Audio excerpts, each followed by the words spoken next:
Hi friends, എല്ലാവർക്കും T ഫ്ലിക്സിലേക്ക് സ്വാഗതം. ഇന്ന് നമ്മളിവിടെ ചെയ്യാൻ പോകുന്നത് നമ്മുടെ വീട്ടിൽ ഇതേ മുന്തിരി പടർന്നു കിടക്കുന്നുണ്ടല്ലേ. മുന്തിരി വിളവെടുക്കാനുള്ള സമയം കഴിഞ്ഞു. അപ്പം വിളവെടുപ്പ് കഴിഞ്ഞു. അപ്പോൾ നമ്മൾ ഇനി അടുത്തതായിട്ട് മുന്തിരി വീണ്ടും പ്രൂൺ ചെയ്യാൻ പോവുകയാണ്. പ്രൂൺ ചെയ്യുന്ന കാര്യങ്ങളെ കുറിച്ച് മലയാളികൾക്ക് നല്ലൊരു ഡൗട്ട് ഉണ്ട്. നമ്മുടെയൊക്കെ വീടുകളിൽ മുന്തിരി വിളയുമോ, കായ്ക്കുമോ, പൂക്കുമോ? അപ്പൊ നമ്മുടെ വീട്ടിൽ ഇതെല്ലാം സംഭവിച്ചു. അപ്പൊ അടുത്ത സീസൺ ആയിരിക്കാണ്. അപ്പൊ നമ്മള് പ്രൂൺ ചെയ്യാൻ പോവുകയാണ്. അപ്പോൾ ഫുൾ വീഡിയോ ആണ്, എല്ലാവരും സ്കിപ്പ് ചെയ്യാതെ കാണുക.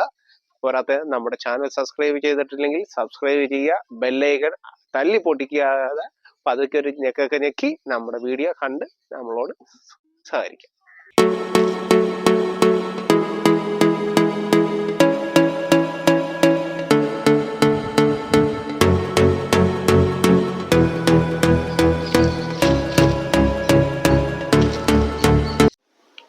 നമ്മൾ പ്രൂൺ ചെയ്യുമ്പോൾ ചെറിയ ചെറിയ ശാഖകളൊക്കെ വെട്ടി കളയുകയാണ് ചെയ്യുന്നത്.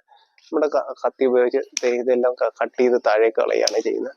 അപ്പൊ നല്ല ആരോഗ്യമുള്ള ശാഖകളാണെന്നുണ്ടെങ്കിൽ 1, 2 ബഡ്സ് വിട്ടതിന് ശേഷം അവിടെ വെച്ച് കട്ട് ചെയ്ത് കൊടുക്കുക. കട്ട് ചെയ്യുമ്പോൾ ഇവിടെ വെച്ച് പുതിയ മുകളങ്ങൾ വരുന്നതായിരിക്കും.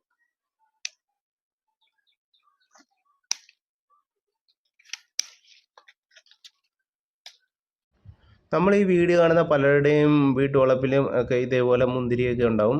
അപ്പം മുന്തിരി പലരും വെട്ടിവിടാറില്ല. വെട്ടിവിടാത്തത് കൊണ്ടാണ് മുന്തിരിയിൽ കായ്ഫലം ഉണ്ടാവാത്തത്. ചെറിയ ചെറിയ നാമ്പുകളൊക്കെ ഇങ്ങനെ കിളിച്ചു വരുന്നതാണ്. നമുക്കപ്പോൾ ആവശ്യമുള്ളത് മാത്രം നിർത്തിയതിന് ശേഷം ആവശ്യമില്ലാത്തത് കട്ട് ചെയ്ത് കളയുക.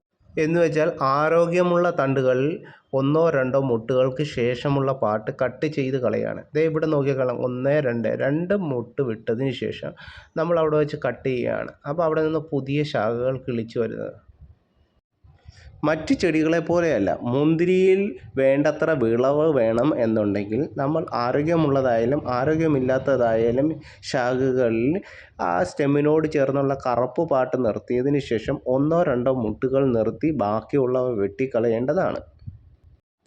അങ്ങനെയാണ് എന്നുണ്ടെങ്കിൽ മാത്രമേ മുന്തിരിവള്ളികളിൽ പുതിയ തളിർപ്പുണ്ടാവുകയും അതിൽ നിന്ന് പുതിയ കായ്ഫലം ഉണ്ടാവുകയും പൂവും കായും ഒക്കെ ഉണ്ടാവുകയുള്ളൂ. തണ്ടുകളിലെ പച്ചിപ്പും ആരോഗ്യവും കണ്ട് അവയെ നിലനിർത്തി കഴിഞ്ഞാൽ നമുക്ക് കായ്ഫലം ഉണ്ടാകുന്നില്ല.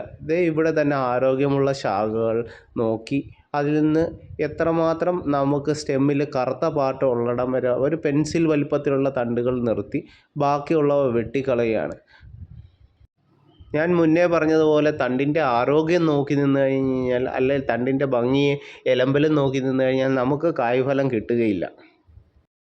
മറ്റ് ചെടികളെ പോലെ മുന്തിരികൾക്കും വേണ്ട രീതിയിലുള്ള പരിചരണം ആവശ്യമാണ്.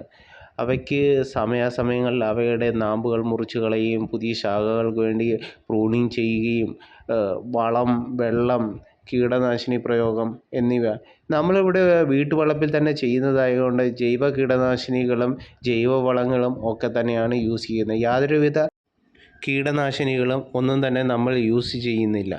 അതുകൊണ്ട് തന്നെ നമ്മുടെ വീട്ടുവളപ്പിലുണ്ടാകുന്ന മുന്തിരി വിഷരഹിതമാണ്. സന്തോഷത്തോടുകൂടി തന്നെ കഴിക്കാവുന്നതാണ്. ഇതൊരു നല്ലൊരു ശാഖയാണ്. ഇത് ഇവിടെ എത്തുമ്പോഴത്തേക്ക് ഇത് തീരുകയാണ്. അത് നമ്മൾ ഇവിടെ വെച്ച് കട്ട് ചെയ്യാം. പിന്നെ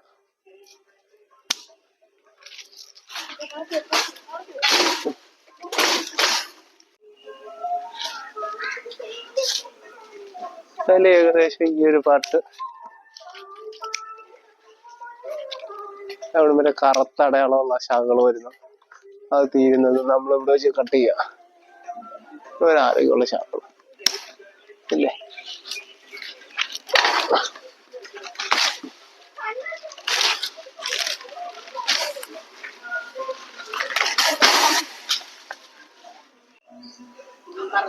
ഫ്രണ്ട്സ്, നമ്മൾ മുന്തിരി എല്ലാം വെട്ടി കഴിഞ്ഞിരിക്കുകയാണ്. ഒരുവിധപ്പെട്ട എല്ലാ ശാഖകളും വെട്ടിക്കളഞ്ഞു. ഇനി നമുക്ക് ഇത് അവസാനത്തെ ശാഖയാണ് നിങ്ങളെ കാണിക്കാൻ വേണ്ടിയാണ്. അതായത് ഇതിൻ്റെ ഈ കറുത്ത പാട്ട് തുടങ്ങി കറുത്ത പാട്ട് സ്റ്റെമ്മിൽ എവിടെ തീരുന്നതെന്ന് വെച്ചാൽ അവിടെ വെച്ച് നമ്മൾ വെട്ടുകയാണ്.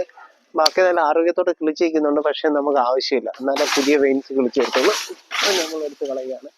അപ്പോൾ ഇന്നത്തെ മുന്തിരിവേട്ട ഇവിടെ അവസാനിച്ചേക്കാണ്. അപ്പോൾ നമ്മൾ പുതിയ ബാക്കി കിളിക്കുന്ന പാട്ടിൻ്റെയൊക്കെ വീഡിയോസ് ഇടുന്നതായിരിക്കും. അപ്പം എല്ലാവരും നമ്മുടെ വീഡിയോ ഇഷ്ടപ്പെട്ടെന്നുണ്ടെങ്കിൽ ലൈക്ക് ചെയ്യുക, ഷെയർ ചെയ്യുക, സബ്സ്ക്രൈബ് ചെയ്യുക. ബൈ.